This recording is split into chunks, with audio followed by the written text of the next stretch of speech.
Good evening student. आज हम 10th class का 5वां चैप्टर समांतर श्रेणी के बारे में पढ़ेंगे। समांतर जैसा कि सबको नाम से ही पता चलता है, समांतर मतलब समान अंतर वाले, समांतर मतलब समान अंतर, जिसके दो पदों में बराबर बराबर का अंतर हो, ऐसी श्रेणी। ठीक है, ये देखो जैसे ये हमारे पास श्रेणी है। श्रेणी क्या है? 10, 15, 20, 25, 30। अब आप इसको ध्यान से देखो, हम इसके पहले पद को दूसरे पद में से अगर घटाएं, जैसे 15 माइनस 10 बराबर में क्या अंतर आएगा? 5। ऐसे ही तीसरे को दूसरे में से घटाएं तो क्या अंतर आएगा? 5। ठीक है, ऐसे ही क्या करेंगे हम? चौथे में से तीसरे को घटा देंगे, तब भी अंतर क्या आएगा? 5। ऐसे ही छठे में से 30 में से पाँचवें इसको घटाएंगे 25 को, तो भी आंसर क्या आएगा? 5। तो अब ये देखो सारे जो अंतर हैं बराबर हैं, इसीलिए हमारी कैसी श्रेणी है? समांतर श्रेणी। ठीक है, नेक्स्ट देखते हैं बेटा। ये देखो इसमें क्या है? पहला पद क्या है? 10, दूसरा क्या है? 15, तीसरा क्या है? 20, चौथा क्या है? 25, पाँचवा क्या है? 30। तो कुल कितने पद हैं? कुल कितने इसमें संख्याएं हैं या कुल कितने पद हैं? 5। कुल जितने पद होते हैं उसे क्या बोलते हैं? n बराबर में 5। मान लो ये आगे क्या होता? 35, तो n बराबर में कुल पद कितने हो जाते? 6। तो n बराबर में क्या बन जाता? 6। अगर ये आगे क्या हो जाता? 40, तो n बराबर में क्या हो जाता? 7। ठीक है, n का मतलब क्या होता है? जितनी श्रेणी में कुल संख्याएं हैं या श्रेणी में कुल जितने पद हैं उसको हम क्या बोलते हैं? n। अब देखो ये क्या होता है? पहले पद को हम क्या नाम देते हैं? a1, दूसरे पद को a2, तीसरे पद को क्या नाम देते हैं हम? a3, चौथे को a4, ऐसे ही पाँचवें को क्या दे दिया? a5।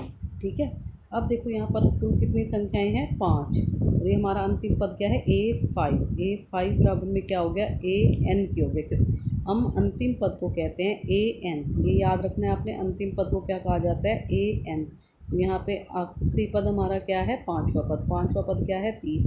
तो n क्या हो गया? 5 के बराबर। ठीक है, अब आगे देखो हमारे पास कुछ, ये देखो ये मैं आपको जैसे बताया है, पहले पद को हम क्या कहते हैं? a1, दूसरे को a2, तीसरे को a3, ऐसे ही a4, a5, a6। ऐसे ही हमें जो अंतिम पद होता है उसको क्या कह देंगे? an। ठीक है, सबको क्लियर हो गया? इसको हम क्या कहते हैं? एक समांतर श्रेणी। अब d क्या होता है? d क्या होता है? कॉमन डिफरेंस, सार अंतर। ठीक है, हिंदी में बोला जाता है सार अंतर और इंग्लिश में बोला जाता है कॉमन डिफरेंस। जैसे अगर हमें a1 निकालना है तो क्या कर देते हैं? a3 minus a। ठीक है, ऐसे ही क्या होता है? a4 minus a3। ठीक है, तो क्या होता है? जब एक में से दूसरा पद घटाया जाता है तो क्या होता है? a। और अंतिम पद निकालने का बेटा क्या फॉर्मूला होता है? अंतिम पद निकालने का फॉर्मूला होता है an बराबर में a plus n minus 1 d।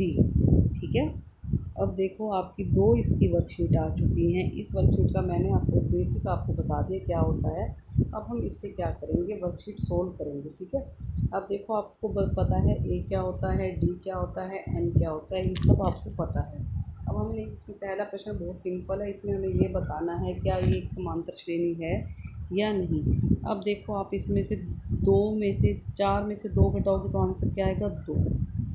8 में से 4 घटाओगे तो क्या आएगा? 4। 16 में से 8 घटाओगे 8। ऊपर क्या होता जा रहा है? बढ़ता जा रहा है। अगर ये हमारा अंतर एक जैसा होता 2, 2, 2 तो ये हमारी एक समांतर श्रेणी होती। ये अंतर क्या है? एक जैसा नहीं है, इसलिए कैसी श्रेणी? समांतर श्रेणी नहीं है। अब ऐसे तीसरा पार्ट देखो, -4 माइनस 0 बराबर में -4। अब देखो -8 माइनस के 4, ये क्या हो जाएगा हमारा? -8 प्लस के 4 बराबर में -4। तो ये सार अंतर क्या है? d हमारा बराबर है, तो ये क्या हो जाएगी? यस। ऐसे इसमें से देखो थर्ड वाली देखो, 2a माइनस के a, तो आंसर क्या आ गया? a। 3a माइनस के 2a, तो आंसर क्या आ गया? a। तो ये भी क्या है? यस, क्योंकि ये क्या अंतर क्या है? बराबर है। अब देखो नीचे AP में सार अंतर लिखिए। सार अंतर मतलब इसमें से इसको घटाना, इसमें से इसको घटाना। अब क्या आंसर आ जाएगा, यहाँ पे D क्या आ जाएगा -2, A क्या है 34। ऐसे ही सेम इसमें से करोगे, A क्या है -5, D क्या हो जाएगा आप घटा के देख लो, -1 -5, तो ये हमारा क्या आ जाएगा -1 + 5 बराबर में 4। ठीक है। अब AP के प्रथम 4 पद लिखिए। देखो पहला मैं तुम्हें बता देती हूँ कैसे लिखते हैं। A1 लिखने के लिए A प्लस में D, मतलब क्या हुआ 10 जमा में 10 बराबर में 20। अब पहला पद आ जाता है जब उसमें हम D को आगे जोड़ते जाते हैं, तो अगला क्या हो गया 30, उससे अगला क्या हो गया 40, उससे अगला क्या हो गया 50। ठीक है, ऐसे आपको जितने चरण कहेगा आप कर सकते हैं। ठीक है।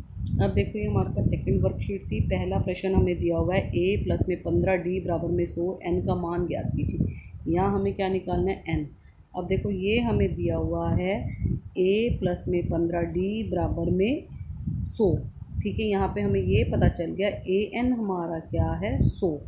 ठीक है, अब हमें AN का फॉर्मूला पता है। AN किसके बराबर होता है A प्लस में N माइनस 1 D, इसको हम मान लेंगे इक्वेशन 1। और ये जो हमारी इक्वेशन थी AN बराबर में A प्लस 15 D, इसको मानेंगे इक्वेशन 2। ठीक है, अब हम क्या करेंगे 1 और 2 को बराबर रख देंगे। देखो A से A कट गया।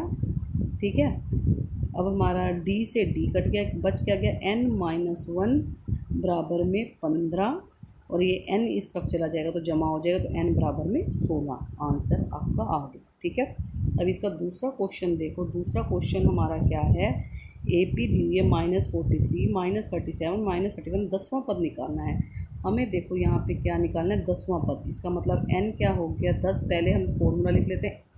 10वां पद निकालना है आपको कि इसका AP में 10वां पद क्या होगा, इसका मतलब आपको AN निकालना है। जब भी वो आपको पद निकालने के लिए कहता है, इसका मतलब आपको क्या करना होता है AN निकालना होता है। तो अब देखो AN का फॉर्मूला हम यहाँ लिख लेंगे। फिर हमें क्या क्या दिया हुआ है, हमें दिया हुआ है A बराबर में -43, N बराबर में 10। ठीक है, D बराबर में हमें क्या दिया हुआ है, B हम निकाल के देख लेंगे। जब हम -37 में से देखो -43 माइनस करेंगे तो हमारा D क्या आ जाएगा 6।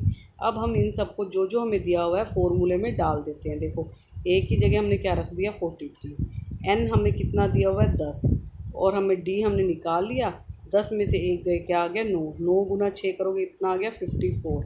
अब ये क्या आ गया AN बराबर में -43 प्लस के 54, तो हमारा क्या आ गया 11। ठीक है, अब इसका हम देखो आगे देख लेते हैं वर्कशीट को। इसमें हमें क्या दिया हुआ है, क्या AP में N का मान ऋणात्मक हो सकता है, N का मान ऋणात्मक नहीं हो सकता। ठीक है, आ सकते हैं।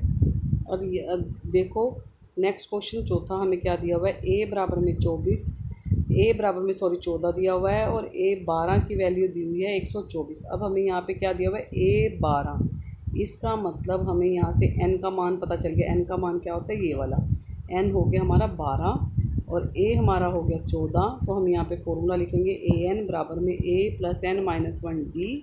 अब देखो AN दिया हुआ है 124, और A दिया हुआ है 14 प्लस 12 माइनस 1 बराबर में D। 14 को हम इस साइड लेके आएंगे तो क्या हो जाएगा 124 माइनस के 14 बराबर में 11 D। 124 में से 14 जाएंगे, क्या बच गया 110 बराबर में 11 D। अब D की वैल्यू निकालोगे। ठीक है, आपके पास आ गया 10।